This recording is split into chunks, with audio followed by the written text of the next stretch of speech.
الحمد لله وكفى والصلاة والسلام على عباده الذين اصطفى أما بعد فأعوذ بالله من الشيطان الرجيم بسم الله الرحمن الرحيم وإذ قال ربك للملائكة إني جاعل في الأرض خليفة قالوا وتجعل فيها من يفسد فيها ويسفك الدماء ونحن نسبح بحمدك ونقدس لك قال إني أعلم ما لا تعلمون صدق الله العظيم رب اشرح لي صدري ويسر لي أمري واحلل عقدة من لساني يفقهوا قولي۔ جیسا کہ میں نے عرض کیا تھا، سورہ بقرہ کے پہلے 4 رکوع نہایت اہم ہیں، نہایت جامع ہیں۔ پہلے 2 رکوعوں میں 3 قسم کے انسانوں کی وضاحت کی گئی، 3 قسم کے کردار کے نقشے کھینچ دیے گئے۔ تیسرے رکوع میں قرآن مجید کی دعوت کا خلاصہ آ گیا، توحید فی العقیدہ، توحید فی العمل، یعنی عبادت اللہ کی، ایمان بالرسالت، قرآن مجید کو منزل من اللہ کلام ماننا۔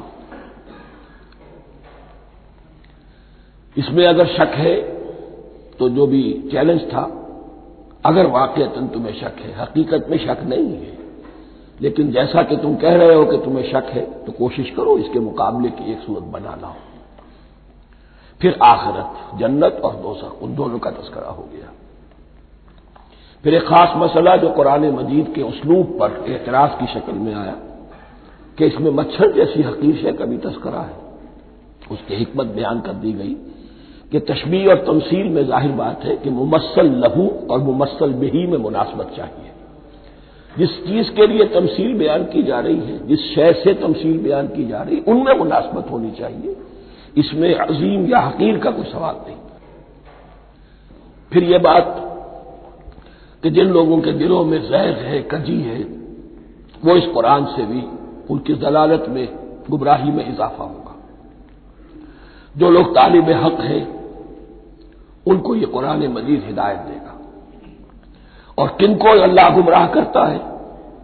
جو سرکش ہے، جو نمبر 1 اللہ سے جو عہد کر کے دنیا میں آئے تھے اس کی خلاف ورزی کر رہے ہیں اور صلہ رحمی کے بجائے قطع رحمی کرتے ہیں۔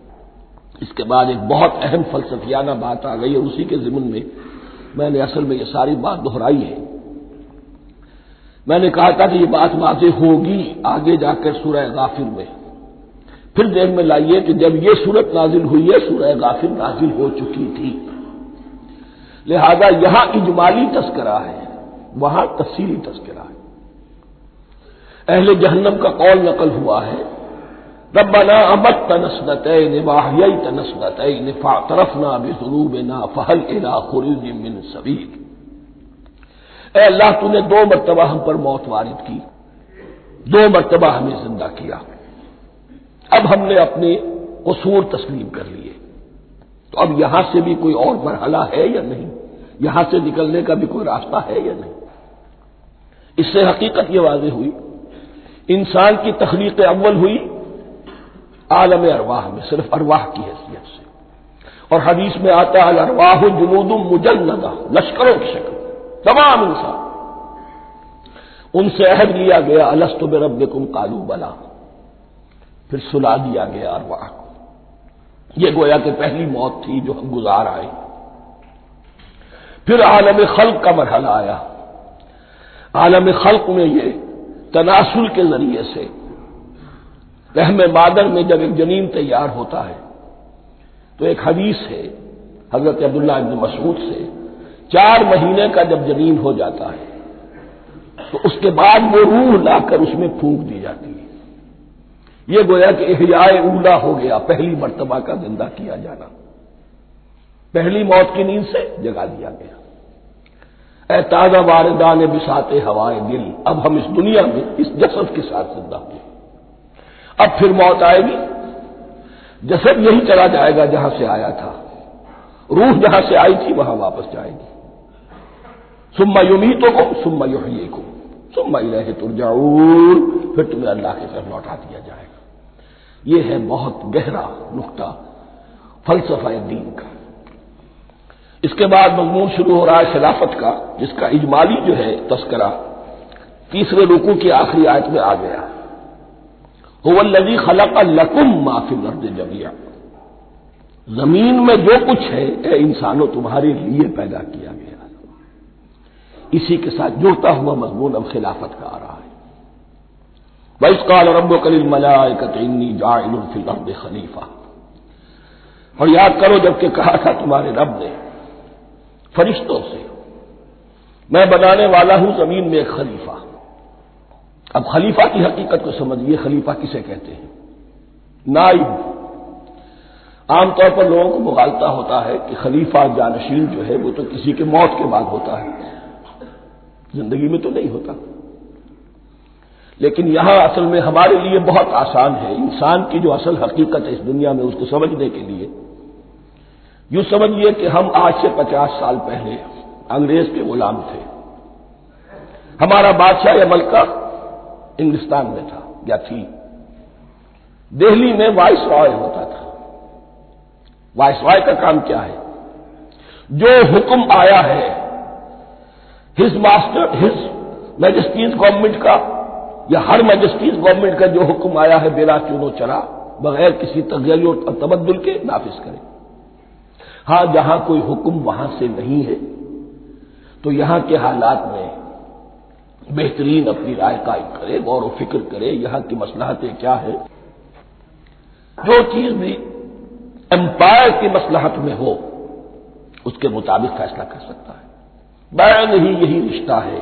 اللہ ہے لیکن اللہ نے اپنے آپ کو غیب کے پردے میں چھپا لیا ہے۔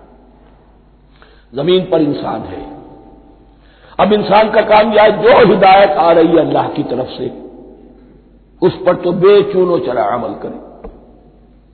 جہاں کوئی ایکسپریس ہدایت نہیں ہے، کوئی واضح ہدایت نہیں ہے، وہاں اپنے بیسٹ ججمنٹ کو ایکسرسائز کرے۔ اسی کا نام اجتہاد ہے۔ غور و فکر کرے، سوچے، اور جو بات روح دین کے زیادہ سے زیادہ مطابقت رکھنے والی ہو اس کو اختیار کرے۔ بین ہی یہی رشتہ ہے در حقیقت، رشتہ خلافت کہ جو اللہ اور انسان کے مابین ہے۔ اب یہ جو دی گئی ہے یہ حیثیت تمام انسانوں کو دی گئی ہے۔ پوٹینشلی ہر انسان اللہ کا خلیفہ ہے، لیکن جو اللہ کا باغی ہو جائے، جو خود حاکمیت کا مدعی ہو گیا، گویا کہ وہ باغی ہے۔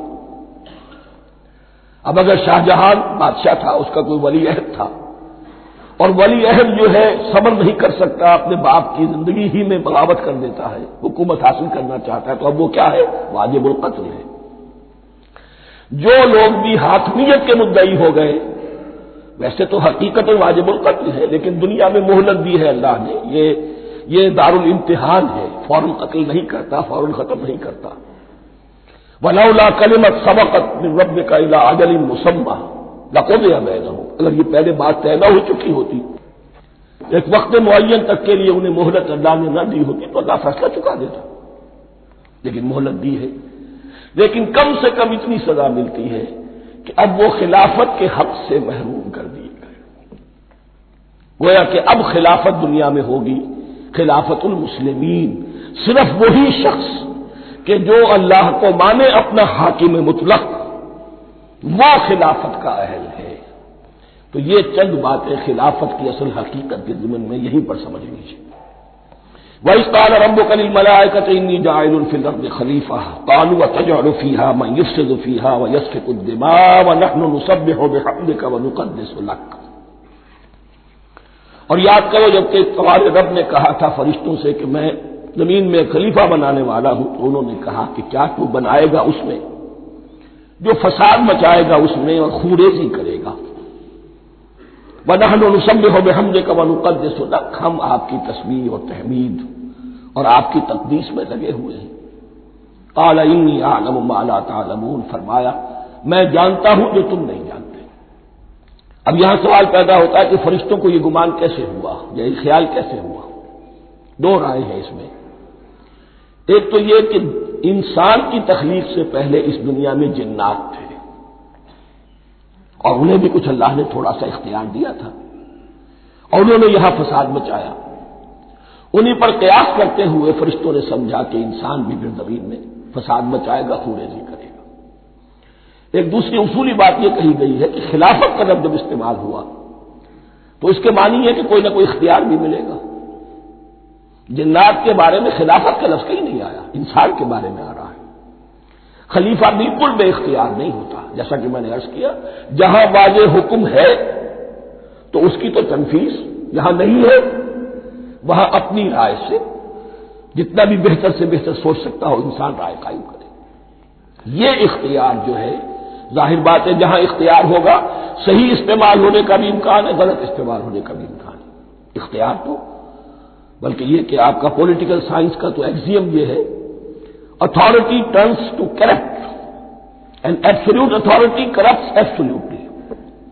تو ٹینڈنسی کرپشن کی ہوتی ہے اختیار کے اندر، اس بنا پر انہوں نے قیاس کیا کہ اس میں فساد ہوگا، خوریزی ہوگی۔ اللہ تعالیٰ نے فرمایا اپنی حکمتوں سے میں خود واقف ہوں، میں کیوں بنا رہا ہوں یہ میں جانتا ہوں، تم نہیں جانتے۔ وَعَلَّمَ آدَمَ الْأَسْمَاءَ كُلَّهَا، اور اللہ نے سکھا دیے آدم کو تمام کے تمام نام۔ اب اس میں بھی ایک رائے تو یہ ہے، بلکہ اس میں تقریباً اجماع ہے مفسرین کا، کہ اس سے مراد ہے تمام اشیاء کے نام، اور تمام اشیاء کے نام سے مراد ہے ان کی حقیقت کا علم۔ ہیومن نالج جو ہے، اگر آپ اس کا تجزیہ کریں گے تو وہ یہی ہے کہ انسان ایک چیز کو پہچانتا ہے، پھر اس کے لیے ایک نام رکھتا ہے یا کوئی ٹرم اس کے لیے قائم کرتا ہے۔ اس نام یا ٹرم اور اس کے حوالے سے، اصطلاح کے حوالے سے بہت سے حقائق کو اپنے ذہن کے اندر محفوظ کرتا ہے۔ تو گویا کہ ان علمہ آدم الاسماء کلہا، تمام نام سکھا دیے کل مادی کائنات کے اندر جو کچھ وجود میں آنے والا تھا، ان سب کی حقیقت سے پوٹینشلی حضرت آدم کو آگاہ کر دیا۔ یہ پوٹینشل علم ہے، ہیومن نالج، جو ایکوائرڈ نالج ہے، جو انسان کو سم اور بسم اور اپنے اس دماغ کے کمپیوٹر کے ذریعے سے حاصل ہوتا ہے۔ ایک ہے ریویلڈ نالج جو اللہ وحی کے ذریعے سے بھیجتا ہے، ایک ہے ایکوائرڈ نالج، انسان خود علم حاصل کرتا ہے۔ اس نے آنکھوں سے دیکھا، کان سے سنا، نتیجہ نکالا، اور اس کمپیوٹر نے اس کو پروسیس کیا، اس نتیجے کو کہیں میموری کے اندر سٹور کر لیا۔ یہ کمپیوٹر ہے بہت بڑا۔ پھر کچھ اور دیکھا، کچھ اور سنا، کچھ چھو کر معلوم ہوا، کچھ چکھ کر معلوم ہوا، کچھ سونگ کر معلوم ہوا، کوئی اور نتیجہ نکلا، اسے وہ پاس میموری کے ساتھ اس کو ٹیلی کیا اور نتیجہ نکالا۔ اس طرح رفتہ رفتہ ان السمع والبصر والفؤاد کل اولئک کان عنہ مسئولا، یہ ایکوائرڈ نالج تین چیزوں سے انسان کو حاصل ہو رہا ہے، سماعت، بصارت اور یہ عقل، جو فائدہ اخذ کرتی ہے، جو اس کو پروسیس کرتی ہے، اس تمام جو سینس ڈیٹا اس کو مہیا ہوتا ہے سینس آرگن کے ذریعے سے۔ یہ علم ہے جو پوٹینشلی حضرت آدم کو دے دیا گیا، اس کی ایکسفولیشن ہو رہی ہے، اب درجہ بدرجہ وہ علم پھیل رہا ہے، بڑھ رہا ہے، اور بڑھتے بڑھتے کہاں تک پہنچے گا ہم کچھ نہیں کہہ سکتے، کہاں سے کہاں پہنچ گیا انسان۔ اس نصف صدی کے اندر علم انسانی میں جو ایکسپلوژن ہوا ہے، میں اور آپ اس کا تصور تک نہیں کر سکتے۔ اکثر بڑے بڑے جو سائنسدان ہیں انہیں تصور نہیں ہے، اس لیے کہ ایک شخص اپنی لائن فزکس کے بارے میں جانتا ہے کیا کچھ ہو گیا، یا فزکس کی بھی کسی شاخ کے بارے میں جانتا ہے، باقی دوسری جو لائن ہے اسے کچھ پتہ نہیں۔ اسپیشلائزیشن کا دور ہے، لہذا جو ایکسپلوژن کہا جائے، دھماکہ ہوا ہے علم کا، اس کا کوئی اندازہ نہیں ہے ہمارے پاس، اور کس تیزی کے ساتھ وہ چیز آگے بڑھ رہی ہے، کس تیزی کے ساتھ ایک چیز آج جو ایجاد ہوئی چند دنوں کے اندر اندر اس کے بعد اس کا نیا کوئی ورژن آ جاتا ہے اور یہ چیز جو ہے آبسولیٹ ہو جاتی ہے۔ کمیونیکیشن کے اندر جو انقلاب عظیم برپا ہوا ہے، تو آپ یہ سمجھیے کہ اقبال نے جو شعر کبھی کہا تھا کہ عروج آدم خاکی سے انجم سہمے جاتے ہیں، کہ یہ ٹوٹا ہوا تارا مہ کامل نہ بن جائے، اور یہ مہ کامل بنے گا کب؟ جب دجال کی شکل اختیار کرے گا۔ دجال کون ہوگا؟ جو ان تمام قواعد طبیعہ کے اوپر قابو پا لے گا، جب چاہے گا جہاں چاہے گا بارش برسائے گا، رزق کے تمام خزانے اپنے ہاتھ میں لے لے گا، جو اس کے اوپر ایمان لائے گا اسی کو ملے گا، کسی اور کو نہیں ملے گا. اس کی آواز پوری دنیا میں سنائی دے گی. وہ چند دنوں کے اندر پوری دنیا کا چکر لگا لے گا. یہ ساری چیزیں جو حدیث میں دجال کے بارے میں آئی ہیں وہ اسی علم آدم ایکوائرڈ نالج کے اس حد کو پہنچ جانا کہ وہ ٹوٹل مسٹریز نیچر کی جو ہے وہ اس پر منکشف ہو جائے اور ان قواعد طبیعہ کو وہ ہارنس کر لے، قابو میں لے آئے اور انہیں استعمال کرے. کبھی جب ہمارے کسی بہت 200-300ویں کوئی پیڑھی میں کوئی ہمارے جد امجد ہوں گے جنہوں نے کوئی چٹان دیکھی کہ گری، پتھر پر پتھر ٹکرایا تو آگ اس میں سے شعلہ نکلا، اس کا یہ مشاہدہ کافی ہو گیا آگ پیدا کرنے کے لیے. پتھروں کو ٹکراؤ آگ پیدا کر لو. یہ اس دور کی سب سے بڑی ایجاد تھی، آگ، انرجی. اب وہ انرجی کہاں سے کہاں پہنچی؟ وہ آگ نے بھاپ کی شکل اختیار کی، پھر ہم نے بجلی ایجاد کی، اور کب کیا ہے ایٹمک انرجی ہے اور ڈبل کیا کیا ہے اللہ اعلم. ان تمام چیزوں کا تعلق ہے خلافت ارضی کے ساتھ. لہذا فرشتوں کو جو بتایا گیا وہ یہ ہے کہ آدم کو علم بھی دیا جا رہا ہے، صرف اختیار ہی نہیں دیا جا رہا، علم دیا جا رہا ہے. وَعَلَّمَ آدَمَ الْأَسْمَاءَ كُلَّهَا ثُمَّ عَرَضَهُمْ عَلَى الْمَلَائِكَةِ، پھر ان تمام اشیاء کو پیش کیا فرشتوں کے سامنے. فَقَالَ أَنبِئُونِي بِأَسْمَاءِ هَؤُلَاءِ، اور فرمایا کہ مجھے بتاؤ ان چیزوں کے نام، ان کنتم صادقین، اگر تم سچے ہو. قالوا سبحانك لا علم لنا الا ما علمتنا، انہوں نے کہا پروردگار تو پاک ہے ہر نقص سے، ہر عیب سے، ہر ذوف سے، ہر احتیاج سے، مبرہ ہے، منزہ ہے، اعلیٰ ہے، عرفہ ہے. لا علم لنا الا ما علمتنا، ہمیں کوئی علم حاصل نہیں سوائے اس کے جو تو نے ہمیں سکھا دیا ہے. اس کی تعبیر یہی بہتر معلوم ہوتی ہے کہ ملائکہ کی حیثیت در حقیقت اس کائناتی جو حکومت ہے اللہ کی آفاقی حکومت، اس کے کارندوں کی ہے، یا اس کے سول سروینٹس ہیں. تو ہر ایک کو صرف اس کے شعبے کے متعلق علم دیا گیا ہے، علم جامع نہیں ہے.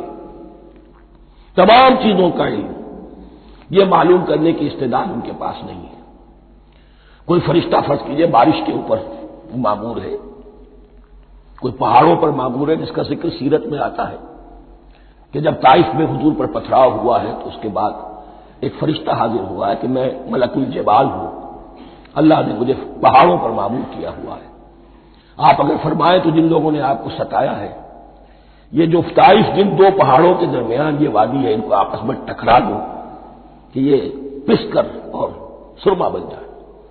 آپ نے فرمایا نہیں، کیا عجب، اللہ تعالیٰ ان کی اگلی نسلوں کو ہدایت دے دے. تو فرشتے ہیں، کوئی پہاڑوں پر معمور ہے، کوئی کسی خدمت پر معمور ہے، ان کو علم دیا گیا ہے صرف انہی کی اپنی جو بھی فرائض منصبی ہیں ان کے شعبے سے متعلق، کل نہیں.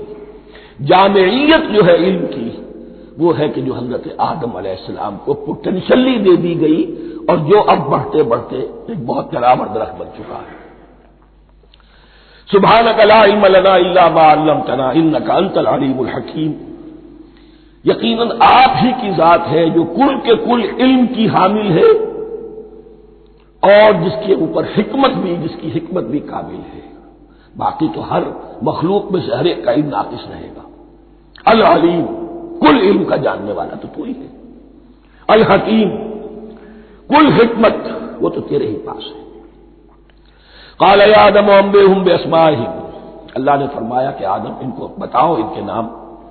فلما انباہم باسمائہم، تو جب انہوں نے بتا دیے ان کو فرشتوں کو ان کے نام، قال الم اقل لکم انی اعلم غیب السماوات والارض، تو اللہ نے فرمایا کہ میں نے کہا نہیں تھا کہ میں جانتا ہوں آسمانوں اور زمین کی تمام غائب چیزوں کو جو تمہاری نگاہوں سے بھی اوجھل ہے، غیب. میں ہر شے کا جاننے والا ہوں. وَأَعْلَمُ مَا تُبْدُونَ وَمَا كُنتُمْ تَكْتُمُونَ، اور میں جانتا ہوں جو کچھ تم ظاہر کر رہے تھے اور جو کچھ تم چھپا رہے تھے. چھپانے میں محسوس ہوتا ہے کہ ان کی خواہش یہ تھی کہ خلافت ہمیں ملے. ہم خدام ادب ہیں، ہر وقت تسبیح و تحمید اور تقدیس میں مصروف ہیں، جو حکم ملتا ہے بجا لاتے ہیں، تو یہ خلافت کسی اور مخلوق کو کیوں ملے؟ یہاں صرف یہ اور بتا دوں کہ یہ چونکہ اب ایک تیسری مخلوق کا ذکر بھی بعد میں آئے گا، 3 صاحب تشخص مخلوقات ہیں اللہ کی، صاحب تشخص، صاحب شعور، جن میں میں کا شعور ہے، انا، میں۔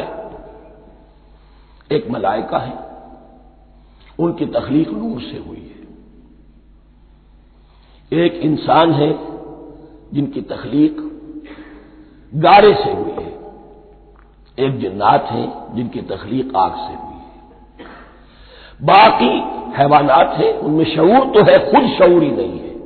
Self consciousness, this is world of difference between consciousness and self consciousness. انسان جب دیکھتا ہے تو اس کو یہ بھی معلوم ہے میں دیکھ رہا ہوں۔ کتا بلا دیکھتا ہے، اسے یہ اندازہ نہیں ہوتا کہ میں دیکھ رہا ہوں، دیکھنے کا ایک نتیجہ ہے جو نکل آتا ہے، لیکن میں کا وجود نہیں ہے۔ یہ انا، سیلف، ایگو، یہ انسان میں ہے، جنات میں ہے، شعور میں اور فرشتوں میں ہے۔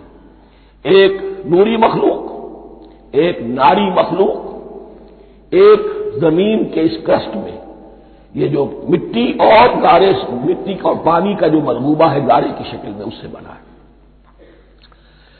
قال يا آدم انبئهم باسمائهم فلما انباهم باسمائهم قال الم اقل لكم اني اعلم غيب السماوات والارض واعلم ما تبدون وما كنتم تكتمون واذ قلنا للملائكه اسجدوا لآدم فسجدوا الا ابلیس۔ اور یاد کرو جب کہ ہم نے کہا فرشتوں سے سجدہ کرو سب کے سب آدم کو، جھک جاؤ آدم کے سامنے، فسجدوا، ان سب نے سجدہ کیا، الا ابلیس، سوائے ابلیس کے۔ پہلی بات تو یہ سمجھیے کہ تمام ملائکہ کے سجدے کی ضرورت کیا تھی؟ کیا یہ صرف تعظیماً تھا؟ اور تعظیماً اگر تھا تو کیا آدم خاکی کی تعظیم تھی یا کسی اور شے کی تعظیم تھی؟ مکی صورتوں میں یہ بات 2 جگہ واضح کی گئی ہے۔ فَإِذَا سَوَّيْتُهُ وَنَفَخْتُ فِيهِ مِن رُوحِي فَقَعُوا لَهُ سَاجِدِينَ، جب میں اس آدم کی تخلیق مکمل کر لوں اور اس میں اپنی روح میں سے پھونک دوں، تب گر پڑنا اس کے سامنے سجدے میں۔ تعظیم اگر ہے تو آدم خاکی کی نہیں ہے، اس کے اندر جو ڈیوائن ایلیمنٹ ہے، جو ڈیوائن سپارک ہے، جو روح ربانی ہے، میری روح، اس کی ہے۔ اور نمبر 2، اس کی حکمت کیا ہے، علت کیا ہے، غرض و غائب کیا ہے؟ جیسا کہ میں نے عرض کیا، اس کائنات کی اس حکومت کے کارندے تو وہ ہیں۔ خلیفہ بنایا جا رہا انسان کو، جب تک یہ ساری سول سروس اس کے تابع نہ ہو، خلافت کیسے کرے گا؟ دیکھیے میں جانا چاہتا ہوں، چوری کرنے کے لیے جانا چاہتا ہوں، راستے میں کتنے فیکٹرز ہوں گے، کتنے فزیکل فینومینا ہوں گے، میں چلنا چاہتا ہوں، میں زمین کو دھکیلتا ہوں، زمین مجھے دھکیلتی ہے، زمین مجھے نہ دھکیلے تو میں کیسے چلوں گا؟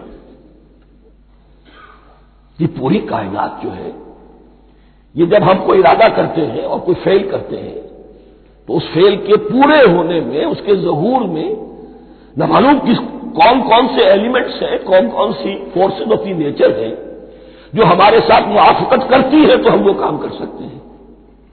اور ان سب پر فرشتے مامور ہیں، ہر ایک کی اپنی ڈومین ہے۔ اگر وہ تابع نہ ہو تو خلافت کی کوئی معنی نہیں۔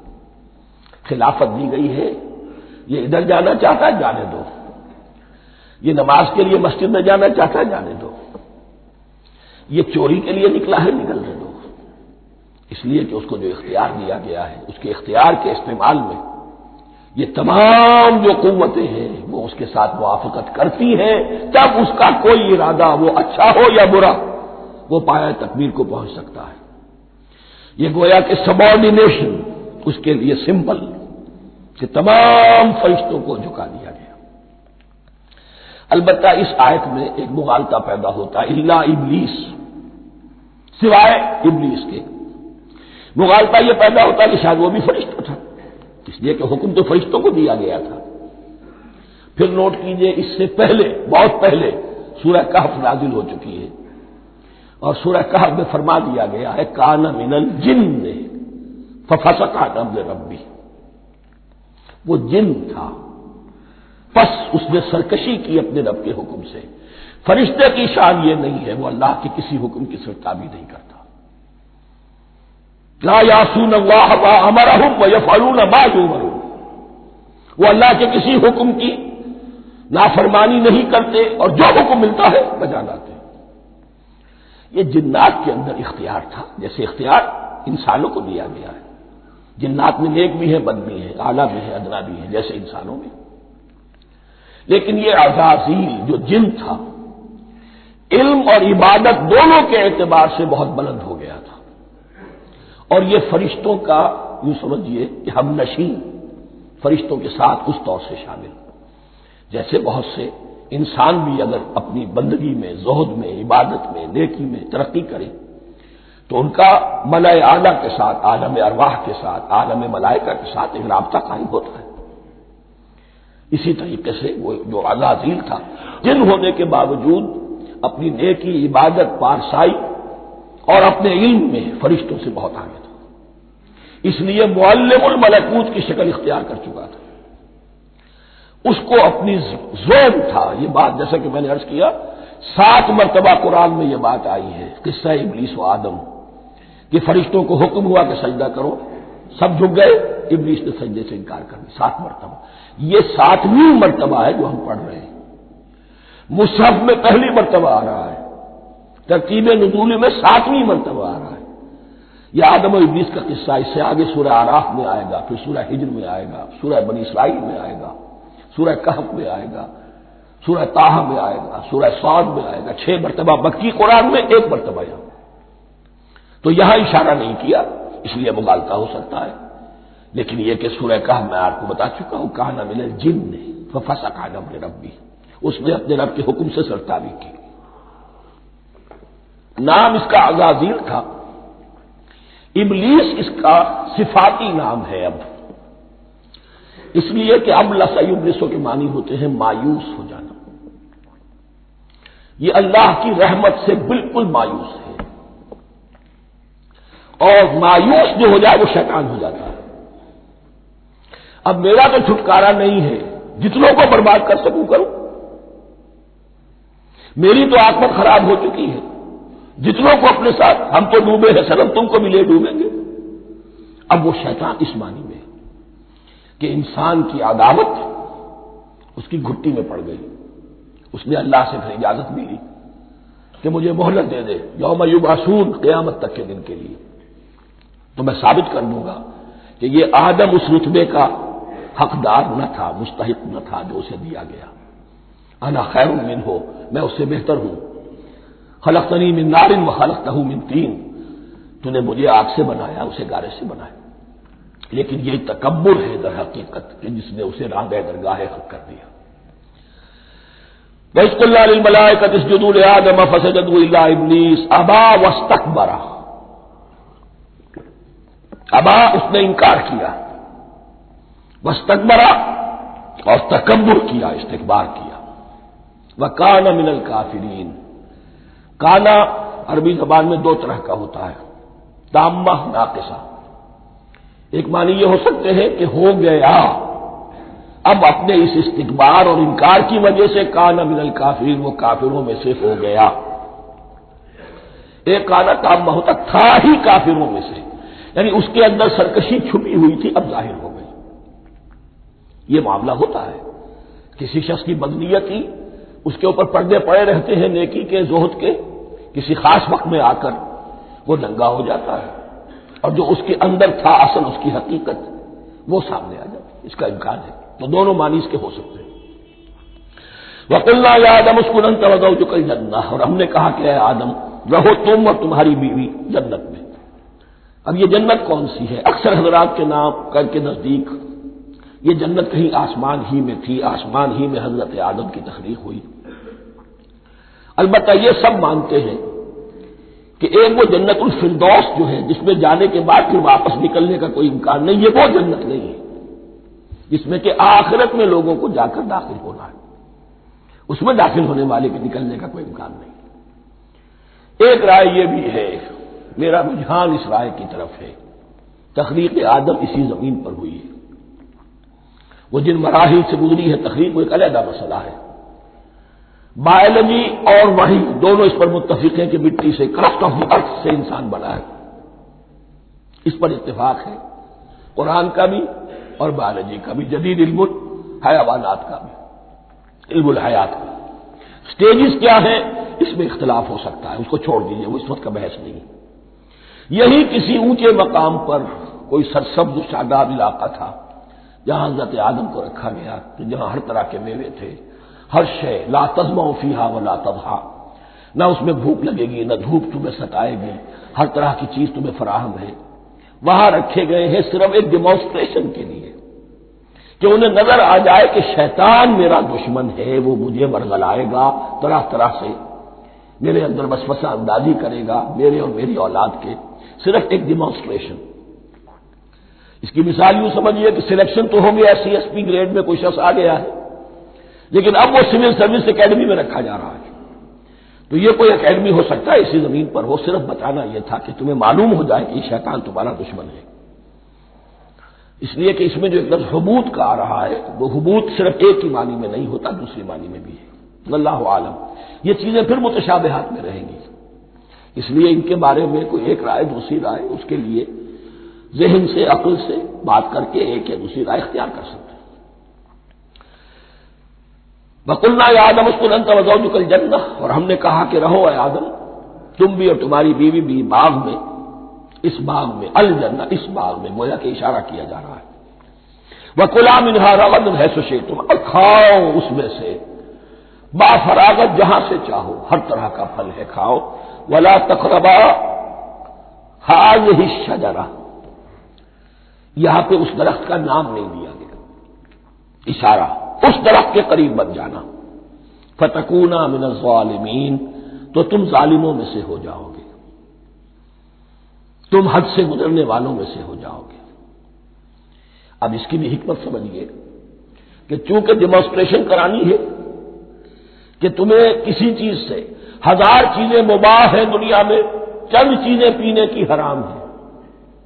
اب تم اگر ان ہزار مباح چیزوں کو چھوڑ کر حرام چیز کو پیتے ہو تو یہ تمہارا اختیار ہوا، جبکہ اللہ تعالیٰ نے مباحات کا دائرہ بہت وسیع رکھا ہے۔ جس سے چاہو چند رشتے ہیں جو بیان کر دیے گئے، یہ حرام ہے، محرمات ہے، ابدیہ ہے، ان سے تو شادی نہیں ہو سکتی۔ باقی کسی مسلمان عورت سے دنیا کے کسی کونے میں وہ شادی کر سکتے، کروڑوں کے آپشنز آپ کے لیے خالی کھلے ہیں، لیکن پھر بھی انسان شادی نہ کرے، زنا کرے، یہ گویا کہ اس کی اپنی خباثت نفس ہے۔ ایک نہیں، دو دو، تین تین، چار چار تک شادی کرو، اجازت ہے تمہیں۔ تو اس اعتبار سے مباحات، اب یہ پورا باغ تمہارے لیے مباح ہے، بس ایک درخت ہے اس کے پاس نہ جانا، اور درخت کا نام لینے کی کوئی ضرورت نہیں، تو آزمائش تھی نا، صرف ایک آزمائش اور اس کی ڈیمانسٹریشن۔ فَأَزَلَّهُمَا الشَّيْطَانُ عَنْهَا، تو پھسلا دیا ان دونوں کو شیطان نے اس درخت کے بارے میں۔ اب وہ کس کس طریقے سے پھسلایا، یہ بھی جیسا کہ میں نے عرض کیا 6 مرتبہ چونکہ یہ قصہ آ چکا ہے، اس کی آپ کو سورہ طٰہٰ میں تفصیل ملے گی، کس کس طریقے سے پھسلایا اور اس بات کے لیے تیار کیا۔ فَأَخْرَجَهُمَا مِمَّا كَانَا فِيهِ، تو نکلوا دیا ان دونوں کو اس کیفیت میں سے جس میں کہ وہ تھے، وہ کیفیت کہ نہ کوئی مشقت ہے، نہ کوئی محنت ہے، اور انسان کو ہر طرح کا اچھے سے اچھا پھل مل رہا ہے، تمام ضروریات فراہم ہیں، اور خاص کوئی حلہ جنت ہے جس کا کہ لباس بھی عطا کیا گیا ہے۔ لیکن ان کیفیات سے اب نکال کر، اب جسے آپ کہیں گے بٹر فیکٹس آف لائف، اچھا اب جاؤ، یہ ڈیمانسٹریشن کرنی تھی، ہو گئی۔ شیطان تمہارا دشمن ہے، تمہارا اور تمہاری نسل کا، شیطان لعین، اور وہ تمہیں پھسلائے گا جیسے آج پھسلایا ہے۔ تم آگاہ رہنا اس کی شرارتوں سے۔ ان الشیطان لکم عدو فاتخذوہ عدوا، یہ شیطان تمہارا دشمن ہے، اسے اپنا دشمن ہی سمجھو۔ لیکن یہ ہے کہ اگر کچھ لوگ اسے دوست بنا لیں، اس کے ایجنٹ بن جائیں، اس کے کارندے بن جائیں، یہ ان کا چوائس ہے جس کی سزا انہیں ملے گی۔ فَأَخْرَجَهُمَا مِمَّا كَانَا فِيهِ وَقُلْنَا اهْبِطُوا بَعْضُكُمْ لِبَعْضٍ عَدُوٌّ، اور ہم نے کہا اترو، تم سب ایک دوسرے کے دشمن ہوگے. اب یہ چونکہ جمع کا صیغہ آیا ہے، ایک دوسرے کے دشمن ہوگے، تو ایک دشمنی تو شیطان اور آدم اور ذریت آدم کی ہے، ایک اور دشمنی بھی ہے جو انسان میں مرد اور عورت کے مابین ہے. عورت بھی پھسلاتی ہے، غلط راستے پر ڈالتی ہے، مرد عورتوں کو گمراہ کرتے ہیں، عورتیں مردوں کو گمراہ کرتی ہیں. قرآن مجید میں کہا گیا یا ایھا الذین آمنوا ان من ازواجکم واولادکم عدوا لکم فاحذروہم. اہل ایمان چوکنے رہو، چوکس رہو، تمہاری بیویوں اور اولاد میں سے تمہارے دشمن ہیں، بچ کر رہو، کیپ الرٹ. کہیں ان کی محبت تمہیں راہ حق سے منحرف نہ کر دے. تم ایک اچھا کام کرنا چاہتے ہو، بیوی رکاوٹ بن گئی، بیوی کو اچھا کام کرنا چاہتی، شوہر رکاوٹ بن گیا، تو یہ محبت نہیں ہے، یہ عداوت ہے.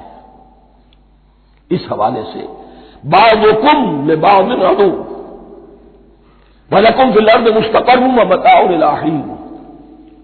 اور تمہارے لیے اب زمین میں مستقر ہے، جائے قیام ہے اور متاع ہے، ضرورت کی چیزیں ہیں ہم نے فراہم کر دی ہیں. الی حین، لیکن ایک وقت معین تک کے لیے، یہ ابدی نہیں ہے، ایک وقت آئے گا یہ بساط ہم لپیٹ دیں گے. یوم نطوی السماء کطی السجل للکتب، جس دن کے ہم تمام فضاؤں کو اور تمام خلاؤں کو، تمام آسمانوں کو اس طرح لپیٹ لیں گے جیسے کتابوں کا طوبار لپیٹ دیا جاتا ہے. ایک وقت آئے گا. یہ تخلیق الی اجل مسمى ہے، الی حین ہے. فتلقى آدم من ربه کلمات فتاب علیہ. تو سیکھ لیے، حاصل کر لیے آدم نے اپنے رب سے کچھ کلمات، تو اللہ نے ان کی توبہ قبول کر لی. اب اس کی وضاحت سورہ اعراف میں ہے. یہ تو چونکہ پس منظر میں وہ 2/3 قرآن موجود ہے، اس کی وضاحت کیا ہے کہ حضرت آدم میں سخت پشیمانی پیدا ہوئی ہے، میں نے کیا کیا، مجھ سے خطا سرزد ہو گئی، اللہ کے حکم کی میں نے خلاف ورزی کی. لیکن ان کے پاس الفاظ نہیں تھے کن الفاظ میں اللہ سے استغفار کریں، کن الفاظ میں اللہ سے معافی چاہے. اللہ کی رحمت یہ ہوئی کہ اللہ نے الفاظ انہیں خود تلقین فرما دی. یہ اللہ کی شان رحیمی ہے. اصل شے جو ہے وہ انسان کے اندر گناہ پر ندامت کا پیدا ہو جانا ہے، یہ اصل توبہ ہے. علامہ اقبال نے جو بڑی اپنی آغاز ان فوانش شباب میں جو اشعار کہے تھے، ان میں سے ایک شعر کو سن کر پھڑک اٹھے تھے اس وقت کے اساتذہ بھی. موتی سمجھ کے شان کریمی نے چن لیے قطرے جو تھے میرے عرق انفعال کے. انفعال کہتے ہیں شرمندگی کو. شرمندگی سے میری پیشانی پر جو پسینے کے قطرے نمودار ہو گئے، میرے پروردگار کو وہ اتنے عزیز ہوئے، اس نے انہیں موتی کی طرف چن لیا. موتی سمجھ کے شان کریمی نے چن لیے قطرے جو تھے میرے عرق انفعال کے. تو فتلقى آدم من ربه کلمات، ان پر پچھتاوا ہوا، ندامت ہوئی. اللہ نے انہیں الفاظ، وہ الفاظ کیا تھے؟ وہ سورہ اعراف میں ہیں. ربنا ظلمنا انفسنا وان لم تغفر لنا وترحمنا لنكونن من الخاسرین. اے اللہ، ہم نے اپنی جانوں پر ظلم کیا ہے، اور اگر تو نے ہمیں بخش نہ دیا اور رحم نہ فرمایا تو ہم تو خسارہ والوں میں ہو جائیں گے، تباہ ہو جائیں گے، برباد ہو جائیں گے. یہی پر فوری تقابل موجود ہے. غلطی ابلیس سے بھی ہوئی، حکم سے سرتابی ہوئی، لیکن اس پر ندامت نہیں ہوئی، تکبر کی بنا پر اور اکڑ گیا، انا خیر منہ. غلطی آدم سے بھی ہوئی، نافرمانی ہوئی، لیکن اس پر پشیمان ہوئے اور توبہ کی. وہ شیطنت ہے، یہ آدمیت ہے، ورنہ کوئی انسان گناہ سے اور معصیت سے مبرہ نہیں ہے. حضور کی ایک حدیث ہے کل بنی آدم کلکم خطاؤون، کل بنی آدم خطاؤون وخیر الخطائین التوابون. آدم کے تمام اولاد، تمام انسان خطا کار ہیں، ان خطا کاروں میں بہتر وہ ہیں، اچھے وہ ہیں جو توبہ کرتے ہیں. تو یہاں حضرت آدم سے غلطی ہوئی، انہوں نے توبہ کی، پشیمانی ہوئی، ندامت ہوئی، اس نے کی اور اس پر جم گیا. اصرار کیا. فتلقى آدم من ربه كلمات فتاب عليه انه هو التواب الرحیم. یقیناً وہی تو ہے بہت توبہ کو قبول فرمانے والا اور بہت رحم فرمانے والا. یہ نوٹ کیجئے گا توبہ کا لفظ دونوں طرف سے آتا ہے. بندہ بھی تواب وخیر الخطائین التوابون. تواب بندے بھی ہو گئے، تواب اللہ بھی ہے. اس کی اصل حقیقت کیا ہے؟ بندے نے خطا کی اور دور ہو گیا اللہ سے. اللہ نے اپنی رحمت کی نگاہ اس سے پھیر لی. بندے نے توبہ کی، اللہ پھر اپنی رحمت کے ساتھ اس کی طرف متوجہ ہو گیا. توبہ کے معنی پلٹنا. بندہ معصیت سے توبہ کر کے اپنی اصلاح کی طرف، بندگی کی طرف، اطاعت کی طرف پلٹ آیا. اللہ نے جو اپنی نظر رحمت پھیر لی تھی، اللہ نے پھر وہی اپنی شان غفاری اور رحیمی کے ساتھ بندے کی طرف توجہ فرما لی. جس کے لیے حدیث میں الفاظ آتے ہیں، تم اگر میری طرف بالشت بھراؤ گے میں ہاتھ بھراؤں گا، تم اگر چل کر آؤ گے میں دوڑ کر آؤں گا. ہم تو مائل بکرم ہے کوئی سائل ہی نہیں، راہ دکھلائے کسے رہنم منزل ہی نہیں. وہ تو تواب ہے. بس فرق یہ ہے کہ تابا بندے کے لیے ہوگا تو الہ ہوگا، تابا الہ، انی تم تو الیک. اور جب اللہ کی طرف سے ہوگا تابا علیہ، وہ اعلیٰ ہوگا، اس پر توبہ کی.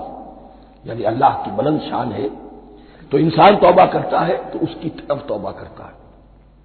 اللہ کی شان کیا ہے؟ وہ توبہ کرتا ہے تو بندے پر اعلیٰ. فتاب علیہ انہ هو التواب الرحیم. قلنا اهبطوا منها جميعا. ہم نے کہہ دیا اتر جاؤ اس سے اب تم سب کے سب. فَإِمَّا يَأْتِيَنَّكُم مِّنِّي هُدًى. اب یہاں لفظ آیا اہبطوا، یہاں بھی پہلے بھی آیا ہے. جو حضرات یہ سمجھتے ہیں کہ تخلیق آدم آسمانوں پر ہوئی ہے اور جنت بھی وہ آسمان میں ہے جہاں رکھے گئے تھے، آزمائشی یا ٹریننگ یا ڈیمانسٹریشن والی جنت، وہ یہاں حبوط کا ترجمہ کریں گے کہ آسمان سے زمین پر اترنے کا حکم دیا گیا. جو لوگ سمجھتے ہیں یہی کسی بلند مقام پر تھے، وہ کہتے ہیں کہ نیچے اترو، کسی بڑی اونچی سطح مرتفع پر اگر کوئی جگہ تھی تو اب نیچے اترو اور جاؤ، اب تمہیں زمین میں ہل چلانا پڑے گا اب روٹی حاصل کرنے کے لیے. یہ جو نعمتوں کے دسترخوان یہاں بچھے ہوئے تھے یہ اب تمہارے لیے نہیں. اس کے لیے اس بانی مجلس کا استعمال جو ہے وہ آ جائے گا آگے چل کر اسی سورہ بقرہ کے اندر کہ اس معنی میں بھی سورہ بقرہ کے 7ویں رکوع میں یہ لفظ استعمال ہوا ہے. تو امکان اس کا بھی ہے. بس اس سے آگے ادھر یا ادھر کی زیادہ بحث کرنے کا یہ موقع دورہ ترجمہ قرآن میں نہیں ہے. قُلْ اهْبِطُوا مِنْهَا جَمِيعًا فَإِمَّا يَأْتِيَنَّكُم مِّنِّي هُدًى فَمَن تَبِعَ هُدَايَ فَلَا خَوْفٌ عَلَيْهِمْ وَلَا هُمْ يَحْزَنُونَ. تو جب بھی آئے گی تمہارے پاس میری جانب سے کوئی ہدایت تو جو کوئی میری ہدایت کی پیروی کرے گا اس کے لیے نہ خوف ہوگا اور نہ وہ حزن سے دوچار ہوگا. یہ ہے علم انسانی کا دوسرا گوشہ، ریویلڈ نالج. اس چوتھے رکوع کی جو حسن ہے اسے دیکھیے. شروع میں ایکوائرڈ نالج کا ذکر ہے جو پوٹینشلی حضرت آدم کی ذات میں رکھ دیا گیا اور جو انسان نے پھر اپنی محنت سے ان السمع والبصر والفؤاد اس کے ذریعے سے آگے بڑھایا.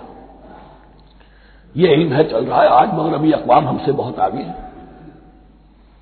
کبھی ایک زمانے میں مسلمان آگے نکل گئے تھے، لیکن ظاہر بات ہے کہ اس دنیا میں عروج تو انہی کو ہوگا جو ان چیزوں میں سب سے زیادہ جس کی آگہی حاصل ہوگی. البتہ ایک علم وہ ہے جو آسمان سے نازل ہوتا ہے، یہ گیون ہے، ریویلڈ نالج ہے، یہ وحی ہے. فَإِمَّا يَأْتِيَنَّكُم مِّنِّي هُدًى. تمہارے مقام خلافت کا تقاضا یہ ہے جو احکام ہمارے آئے، جو ہدایات ہم بھیجیں ان کو تو پوری طریقے سے اس کی پیروی کرو. فَمَن تَبِعَ هُدَايَ. تو جو کوئی بھی میری ہدایت کی پیروی کرے گا فَلَا خَوْفٌ عَلَيْهِمْ وَلَا هُمْ يَحْزَنُونَ. وَالَّذِينَ كَفَرُوا. اور جو ناشکری کریں گے، کفر کریں گے، انکار کریں گے، وَكَذَّبُوا بِآيَاتِنَا. اور ہماری آیات کو جھٹلائیں گے، فَأُولَٰئِكَ أَصْحَابُ النَّارِ هُمْ فِيهَا خَالِدُونَ. تو وہ جہنمی ہوں گے، آگ والے ہوں گے، اس میں ہمیشہ ہمیشہ رہیں گے۔ یہ ہے گویا کہ چارٹر، اس نوع انسانی کو جو ابدی چارٹر اللہ نے دیا ہے، جبکہ زمین کا چارج دے دیا گیا خلیفہ کی حیثیت سے۔ یہاں یہ 4 رکوع جو ہے سورہ بقرہ کے، جو میں نے عرض کیا تھا، قرآن کی دعوت، قرآن کا بنیادی فلسفہ، اس پر یہ جام ہے، اور یہ مکی صورتوں کے مضامین کا خلاصہ۔ اب یہاں سے شروع ہو رہا ہے 5ویں رکوع سے مسلسل 10 رکوع، مسلسل خطاب ہے بنی اسرائیل سے۔ البتہ ان میں ایک تقسیم ہے، پہلے رکوع میں دعوت ہے۔ دعوت جب ہوتی ہے تو آمادہ کرنا، تشویق، ترغیب، دلجوئی، نرمی، یہ دعوت کے اجزاء لا ينفک ہیں، اس کے بغیر دعوت مؤثر نہیں ہوتی۔ لہذا ان 7 آیات میں یہ یوں سمجھیے کہ ان 10 رکوعوں کے لیے یہ بمنزلہ فاتحہ ہے، جیسے سورہ فاتحہ 7 آیتوں کی، ایسے ہی اس دعوت سابقہ امت مسلمہ کو دعوت دی جا رہی ہے۔ تو کس طرح دی جا رہی ہے؟ یہ کون تھے؟ یہ بھی مسلمان ہی تو تھے نا، کافر تو ہو گئے حضور کا انکار کر کے، ورنہ وہ موسیٰ کے ماننے والے، شریعت ان کے پاس، بڑے بڑے علماء ان میں، علم کا چرچا ان میں، سب کچھ تھا، ان کو دعوت دی جا رہی ہے۔ لیکن میں اس لیے آپ کو چاہتا ہوں، اس کو توجہ دلا رہا ہوں، آج اگر مسلمانوں میں جو غافل ہو گئے، اپنی حقیقت کو بھول گئے، اپنے فرض منصبی سے غافل ہو گئے، دنیا کے اور قوموں کی طرح کی ایک قوم بن کر رہ گئے، اگر کوئی ایک داعی گروہ کھڑا ہو، کوئی جماعت، کوئی فرد، اور اس سے جماعت بنے، تو ظاہر بات ہے سب سے پہلے اسے اسی امت کو دعوت دینی ہوگی، اس لیے کہ دنیا تو اسلام کو پہچانے گی اس امت کے حوالے سے۔ فزیشین ہیل بائی سیلف، پہلے یہ تو ٹھیک ہو، یہ کہیں پر صحیح اسلام کا نمونہ پیش کرے تو دنیا کو دعوت دے سکو گے، آؤ دیکھو یہ ہے اسلام۔ اس لیے ان کو جو دعوت دینے کا اسلوب ہونا چاہیے وہ عکس ہوگا اس اسلوب کا جو ان 7 آیات میں ہمارے سامنے آ رہا ہے۔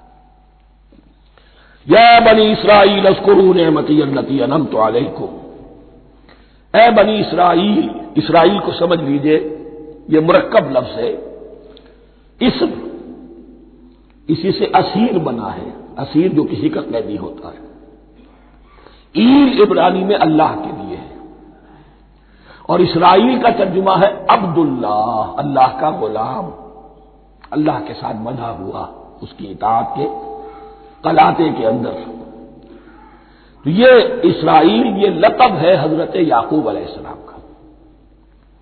ان کے 12 بیٹے تھے، 12 بیٹوں سے جو نسل چلی وہ بنی اسرائیل ہے، انہی میں حضرت موسیٰ کی بعثت ہوئی اور تورات انہیں دی گئی، پھر یہ ایک بہت بڑی امت بنے۔ ان پر 4 ادوار آ چکے تھے قرآن مجید کے نزول کے وقت تک۔ 2 مرتبہ اللہ کی رحمت کی بارشیں ہوئیں، انہیں عروج نصیب ہوا، 2 مرتبہ ان کو دنیا پرستی، شہوت پرستی، اللہ کے احکام کو پسپش ڈال دینے کی سزا میں عذاب کے کوڑے ان پر برسے۔ اس کا ذکر آئے گا سورہ بنی اسرائیل کے پہلے رکوع میں۔ اس وقت جبکہ قرآن نازل ہو رہا ہے، اس وقت وہ اپنے اس زوال کے دور میں تھے۔ حال یہ تھا کہ حضور صلی اللہ علیہ وسلم کی بعثت سے پہلے ہی 2nd ٹیمپل بھی شہید کیا جا چکا تھا، گرایا جا چکا تھا۔ حضرت سلیمان نے جو بنایا تھا ہیکل سلیمانی، جس کو یہ 1st ٹیمپل کہتے ہیں، اسے نیبوکدنیزر نے گرا دیا تھا حضرت مسیح سے بھی کئی سو سال پہلے۔ لیکن اس کے بعد پھر یہ رومنز نے سن 70 عیسوی میں حضور کی ولادت سے 500 برس پہلے ان کا یہ یروشلم تباہ و برباد ہوا، اس میں لوگوں کو قتل کیا گیا، قتل عام ہوا، اور 2nd ٹیمپل جو ہے وہ بھی گرا دیا گیا، جو اب تک گرا پڑا ہوا ہے۔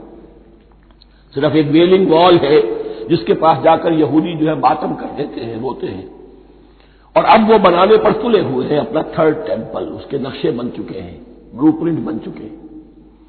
لیکن بہرحال جس وقت قرآن نازل ہو رہا تھا یہ بہت ہی پستی میں تھے۔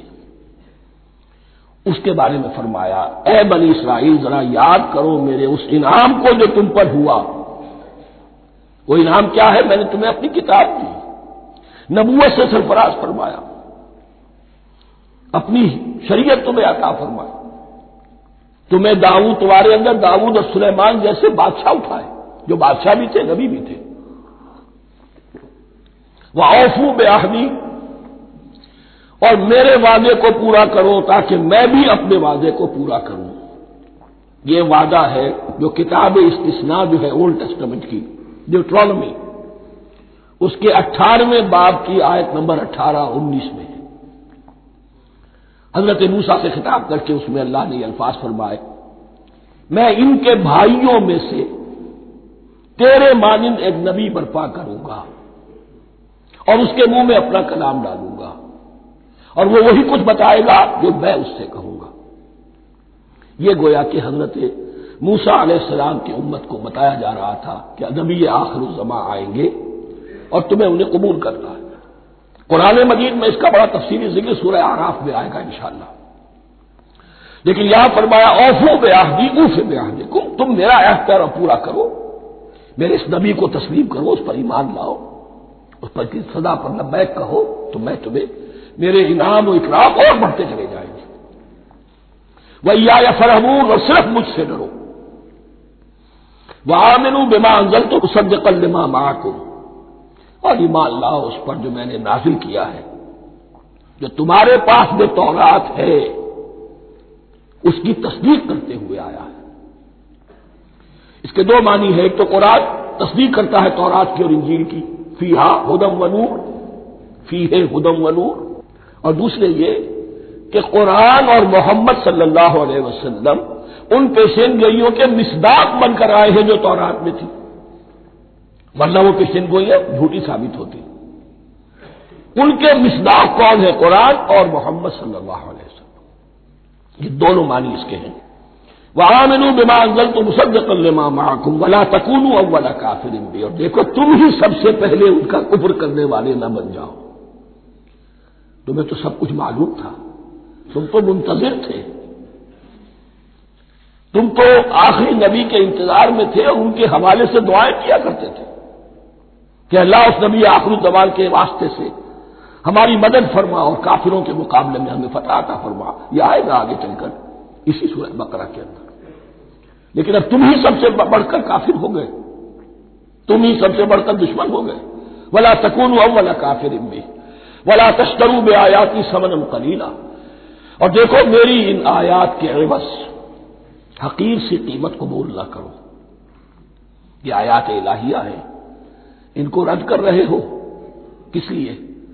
ہماری مسندیں، ہماری حیثیت، ہماری چودراہٹیں، کہیں ان پر کوئی آنچ نہ آ جائے۔ حقیر سی چیزیں، یہ صرف اس دنیا کا سامان، اس کے سوا کچھ نہیں۔ وَلَا تَشْتَرُوا بِآيَاتِي ثَمَنًا قَلِيلًا وَإِيَّايَ فَاتَّقُونِ، اور صرف مجھ میں اس سے تقوی اختیار کرو، میرا تقوی اختیار کرو۔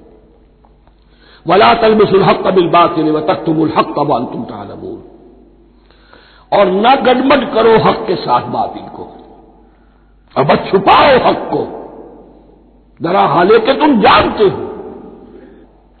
یہ بات اچھی طرح نوٹ کرنی ہے، جانتے بوجھتے کرنا، ایک ہے مغالطے میں کرنا، وہ ضلالت ہے، گمراہی ہے۔ ایک جان بوجھ کر کرنا، حق کو پہچان کر اسے رد کرنا، یہ پھر اللہ تعالیٰ کے غضب کو دعوت دینا ہے، wrath of اللہ، اس کے غضب کو دعوت دینا ہے کہ حق کو پہچان کر اس کی نفی کی جائے۔ وَأَنْتُمْ تَعْلَمُونَ، علماء یہود قرآن مجید میں آگے چل کر آئے گا، ایسے پہچانتے تھے محمد کو اور قرآن کو جیسے اپنے بیٹوں کو، یعرفونہ کما یعرفون ابناہم، ایسے پہچانتے جیسے اپنے بیٹوں کو۔ وَأَقِیمُوا الصَّلَاةَ وَآتُوا الزَّکَاۃَ، دیکھو نماز قائم کرو، زکوٰۃ ادا کرو۔ وَارْكَعُوا مَعَ الرَّاكِعِينَ، اور جھکنے والوں کے ساتھ جھکو۔ یہ اول تو رکوع کو انہوں نے اپنے ہاں سے خارج کر دیا تھا، ثانیاً باجماعت نماز ان کے ہاں ختم ہو گئی تھی۔ وَارْكَعُوا مَعَ الرَّاكِعِينَ، جماعت باجماعت نماز کی طرف اشارہ ہے۔ أَتَأْمُرُونَ النَّاسَ بِالْبِرِّ وَتَنْسَوْنَ أَنفُسَكُمْ، کیا تم لوگوں کو نیکی کا حکم دیتے ہو، تقویٰ کی، پارسائی کی تعلیم دیتے ہو؟ میں کہہ رہا ہوں کہ اصل میں مخاطب کون ہے؟ علماء یہود، اس آیت سے ثابت ہو گیا عالم ہمارا بھی جب بھی کھڑا ہوگا اونچے سے اونچا آواز کہے گا، اعلیٰ سے اعلیٰ بات کہے گا۔ اکثر و بیشتر کا حال یہ ہے کہ ان کا اپنا کردار دیکھیے تو کوئی مناسبت ہی نہیں اس سے کہ جو وہ بات کہہ رہا ہے، جو لوگوں کو دعوت دے رہا ہے اس پر خود عمل نہیں۔ تو یہی در حقیقت علماء یہود کا کردار بن چکا تھا۔ اتامرون الناس بالبر وتنسون انفسکم، کیا تم لوگوں کو نیکی کا حکم دیتے ہو اور خود اپنے آپ کو بھول جاتے ہو؟ وانتم تتلون الکتاب، اور یہ سب کچھ تم کر رہے ہو اس حال میں کہ کتاب پڑھتے بھی ہو، تورات پڑھتے ہو، صاحب تورات ہو۔ ہمارے بھی بہت سے علماء کا علماء سو جنہیں ہم کہتے ہیں حال یہ ہو چکا ہے، خود بدلتے نہیں قرآن کو بدل دیتے ہیں، ہوئے کس درجہ فقیہان حرم بے توفیق۔ جو صورتحال ہے صرف قرآن کا بطن بچا ہوا ہے، اس کے مفہوم میں، اس کی تفسیر میں، اس کے ترجمے میں تو تحریفیں موجود ہیں، بڑی بڑی تحریفیں موجود ہیں، متن بچا ہوا ہے، وہ اس لیے کہ اللہ تعالیٰ نے اس کی حفاظت کا ذمہ لیا ہے۔ وَاسْتَعِینُوا بِالصَّبْرِ وَالصَّلَاةِ، اور مدد حاصل کرو دو چیزوں سے، صبر اور نماز۔ یہ صبر کا لفظ یہاں پر بہت قیمتی ہے، بہت بامانی ہے۔ علماء سو کیوں وجود میں آتے ہیں؟ جب وہ دنیا کے کتے بن جائیں گے تو دین کو بدنام کرنے والے ہوں گے۔ بظاہر دینی مناسب ہیں لیکن اصل میں ان کے پردے میں دنیا داری کی جا رہی ہے، صبر نہیں، بس صبر کے ساتھ اور نماز کے ساتھ، اس لیے کہ آپ صحیح راستے پر آئیں گے۔ اگر کوئی عالم دین لوگوں پر تنقید کرے گا، لولا ینہاہم الربانیون والاحبار، کیوں نہیں روکتے ان کے علماء اور ان کے اولیاء اور صوفیاء ان کو حرام کھانے سے اور جھوٹ بولنے سے؟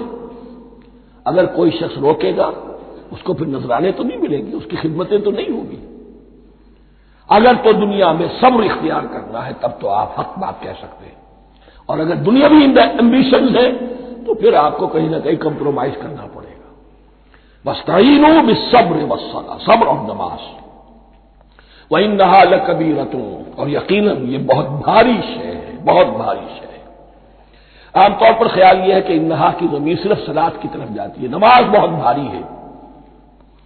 ایک رائے یہ ہے کہ نہیں، یہ پورے طرز عمل کی طرف جا رہی ہے، یہ طرز عمل کہ خود صبر کرو، اس دنیا میں صبر کرو، دنیا اور دنیا کے متعلقات میں کم سے کم پر قانع ہو جاؤ، اور حق کا بول بالا کرنے کے لیے میدان میں آ جاؤ، یہ طرز عمل۔